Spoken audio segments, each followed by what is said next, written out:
and welcome to your messages for August. Your messages for August 2023. And for those of you that don't know me, my name is Deborah Jane Sutton, and you can find out more about me and the things that I do from my website, deborahjanesutton.com, or from this YouTube channel. So have a good browse around. Lots of different things on here. I'm not in my usual place. I don't even have a fan, let alone aircon. So apologies for the sweatiness. I am in Spain, obviously, in the middle of the summer. I also don't have my glasses. So this is going to be fun. But I do have a mandala, and I do have my cards, and I do have my faithful dog with me. So I'm all set. Let's see. Oh, and so are the cards. Oh, my goodness me. Did you see how that happened? They just literally wanted to come out. I do think a lot of the messages from this week, I'm definitely going to put a link in the description and the video in the end screen, because I went on for ages, longer than normal, and there was lots of stuff in there which I think is definitely relevant for August. The Venus retrograde, the Sirian energy coming in. And it was about self-love as well, but self-love is, oh my goodness me, there's more coming out, is always relevant, isn't it? And also, I also think the energy of the July readings, because of course these are not the energies don't go exactly with, you know, our calendar months or weeks. So the messages that came through for July were very much about taking baby steps and the importance of taking baby steps. And I used Dr. David Hawkins' scale of consciousness, which is a small part of the map of consciousness. And I was using a lot of statistics from his book, Power versus Force, to actually show you how taking your baby steps is going to help the world, and how loving yourself and doing what you love is going to help the world. And so that's a really powerful message. So I'll put a link in the description video in the end screen to that as well, because those energies and those messages are still really relevant. Right, so we have 4. Should we dive in? Oh my goodness, the world. There's a completion, definitely. Major Arcana is the last Major Arcana card. So, you know, we have 22 Major Arcana, 78 in the deck altogether. The fixed signs, a lot of connection with astrology, of course, tarot and astrology. But we can't all study everything, right? And so I'll also put a link in the description and the video in the end screen to an interview I did with Amy Bird. Liz and I did an interview with Amy Bird recently, and it was about the importance of getting your birth chart read. But it's the importance of understanding at least the basics of the astrology, because it's really happening. I mean, it's like whatever's being said in the astrology is coming into our lives on a general level, definitely, but also, you know, individually with your transits in your own personal chart and everything. So but there is a completion here, because I do feel like the collective has completed some kind of upgrade, I want to say. Definitely the people around me and the people I work with and the people I mix with online, a lot of growth, shall we say, awareness, a lot of raised frequency, expanded consciousness, and all of that. A lot of people waking up to understanding the importance of who they are, self-realization. So there's a massive completion going on, and it's changing the way we do things. It's definitely changing. I mean, I can see it in the way that I offer my services. You know, they keep evolving with me, and I'm sure everything's evolving with you as well. Just things changing, like you feel differently about people. I had a client the other day, someone came to one of my workshops. We were talking about forgiveness, which is massive. And I do have a video on the path to forgiveness, because it's so important. And it's going to be coming up a lot now, forgiveness, because of the Venus retrograde, which I talked about in this week's video. So check that out. But it's all connected. And this forgiveness, this woman, this lovely woman said, she said, in the end, she just forgave because it was tiring not to. And I remember thinking, oh my God, you're just spot on. We create our own suffering through these beliefs that we hang on to, you know, by not forgiving somebody because what they did was so bad and so wrong. It's like there's always someone done worse. And also, we are the whole universe in one human being, remember? And we have had numerous lifetimes, and we haven't always been squeaky clean. I mean, we haven't been squeaky clean in this life, right? But we haven't always been squeaky clean. That's one of the things that comes up in when I do the past life healings. I have to warn people, you haven't always been this conscious. You haven't always been this lovely. But often our unconscious behaviors at the time, we thought we were doing good. That's a big thing. And that's happening in the world today. You can see that around, can't you? People that think they're doing good, but actually creating karma for themselves. So it's an ongoing thing. And if you take away the judgment and you just understand that everybody's evolving, they're evolving through their own unconscious behavior and they're evolving through the unconscious behavior of others.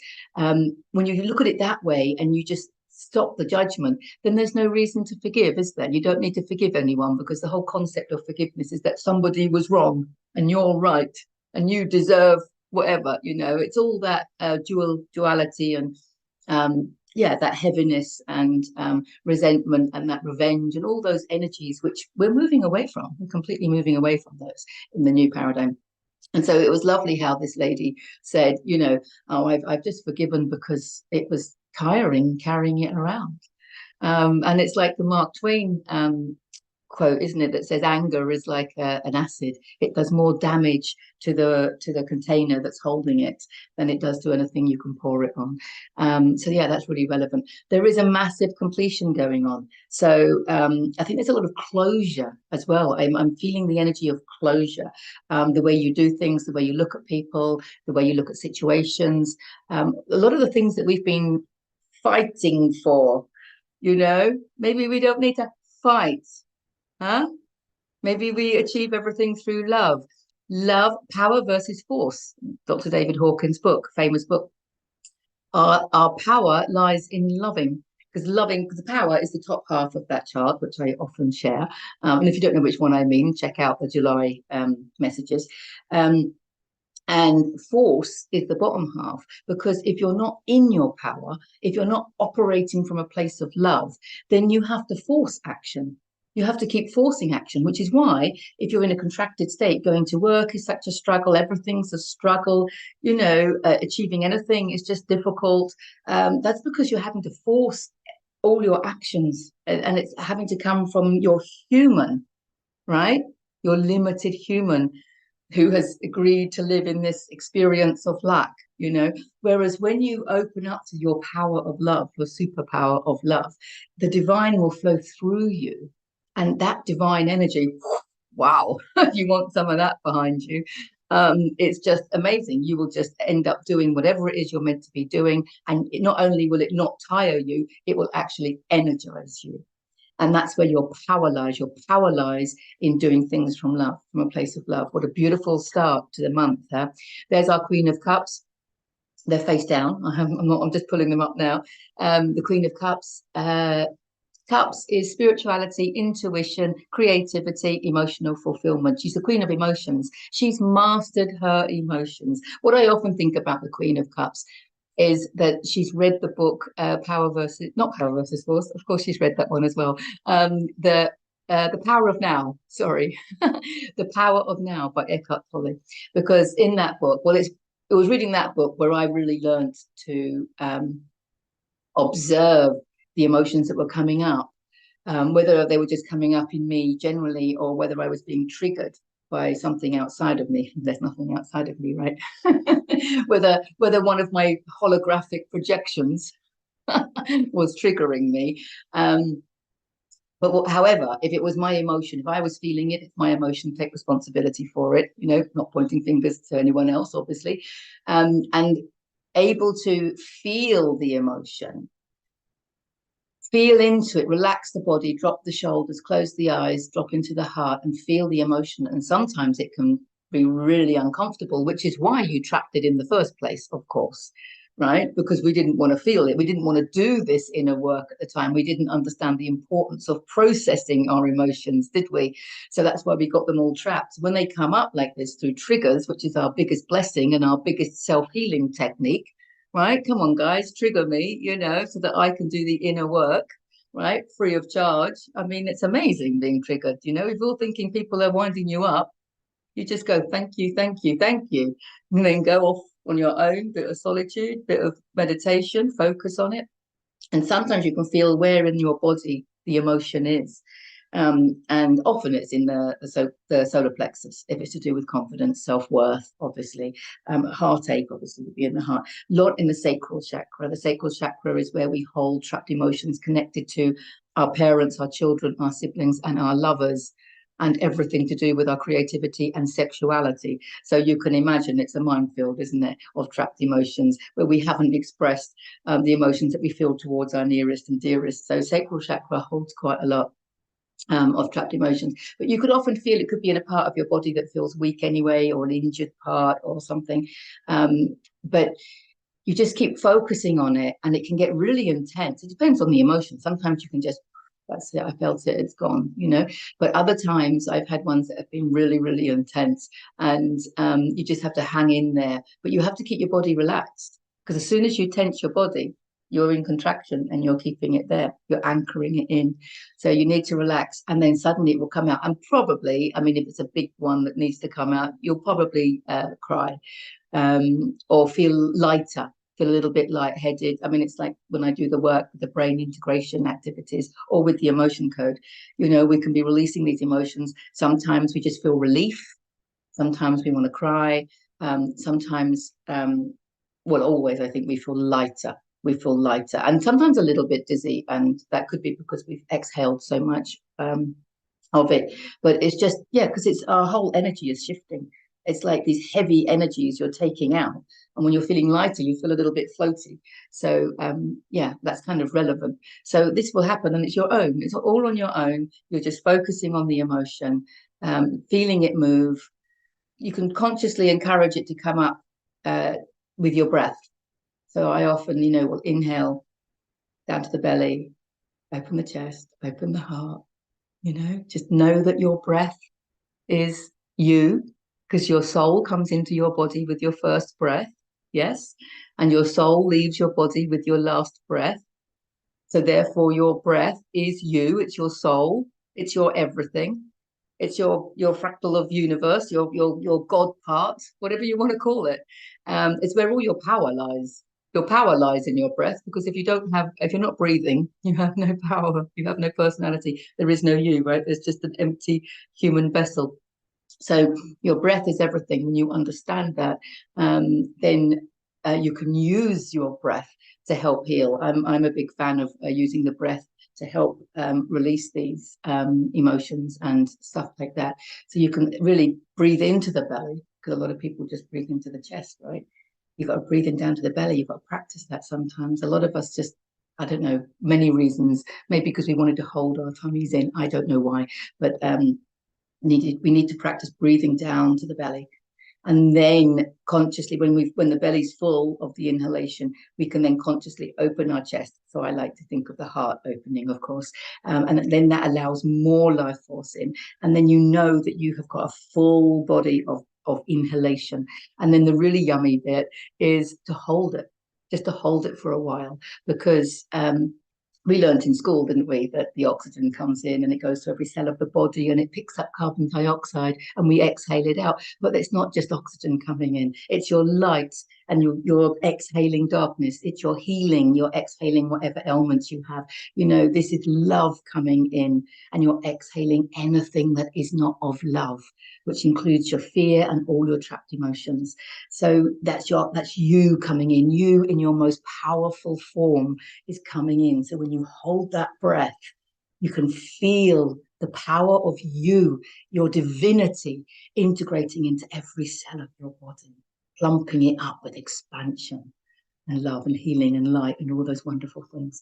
And then when you exhale, you're just like exhaling anything that isn't serving you, whether it be, my dog agrees, whether that be trapped emotions, limiting beliefs, that could be any other toxicity, it doesn't matter. Just exhale it out.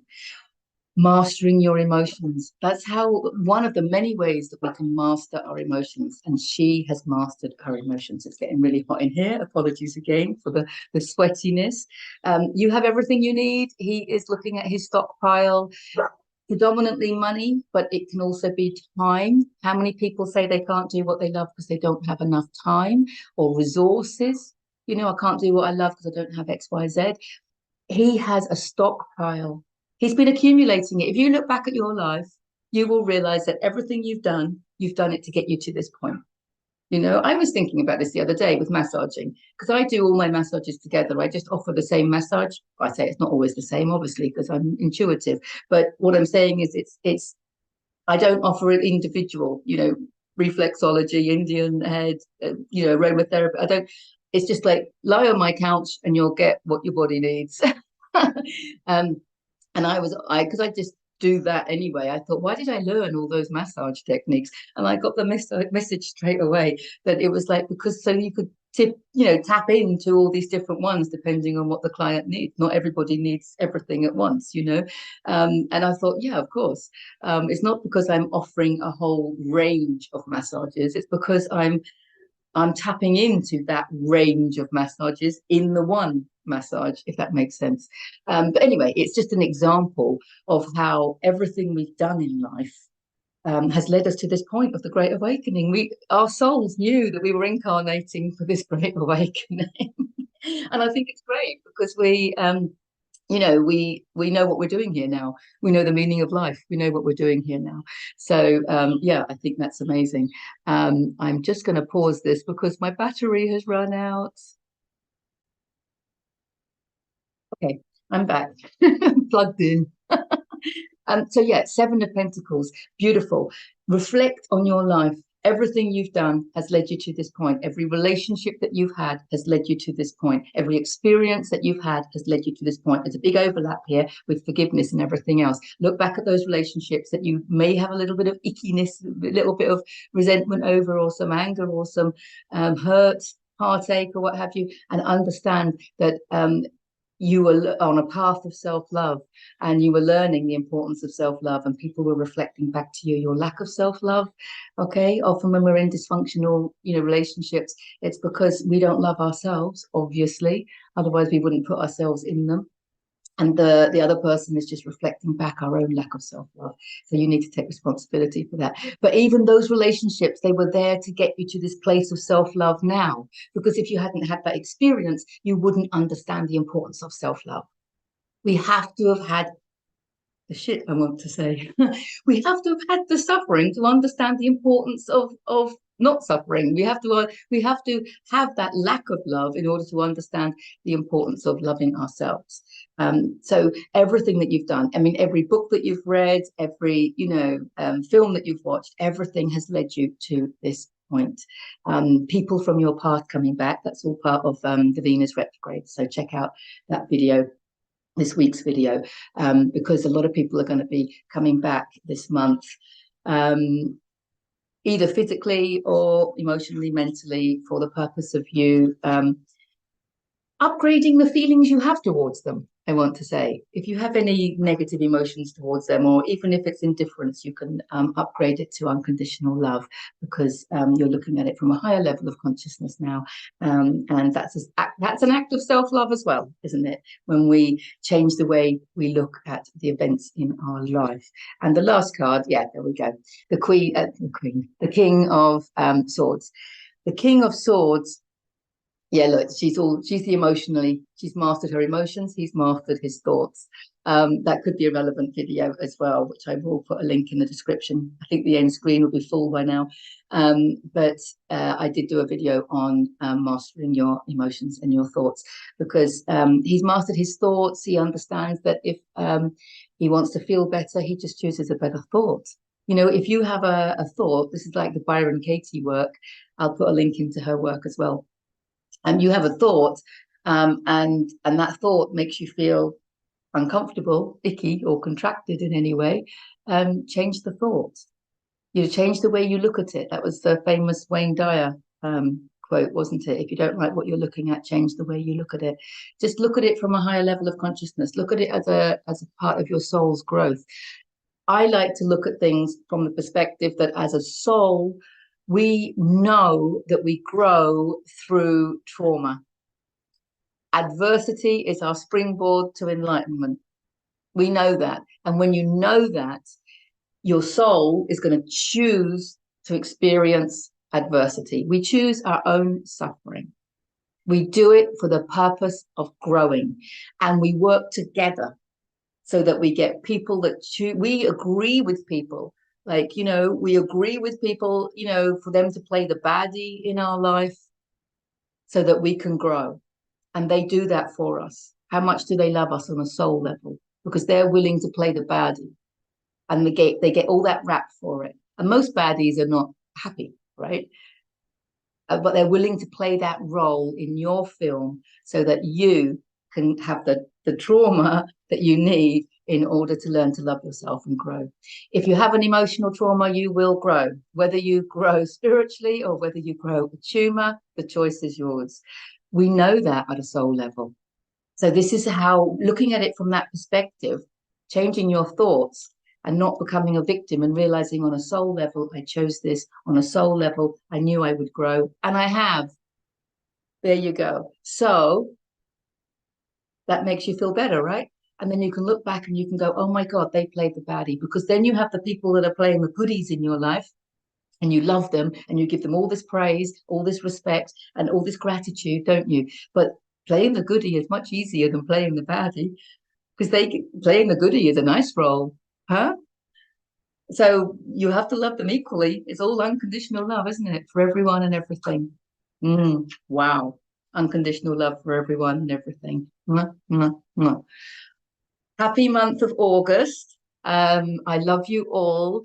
We've got Lionsgate on the 8th of the 8th, which I haven't talked about much, but it's Sirian energy coming in. I talk about that in the video for this week. So that's relevant as well, what the Sirian energy is doing coming in, and the Lionsgate portal and the Venus retrograde.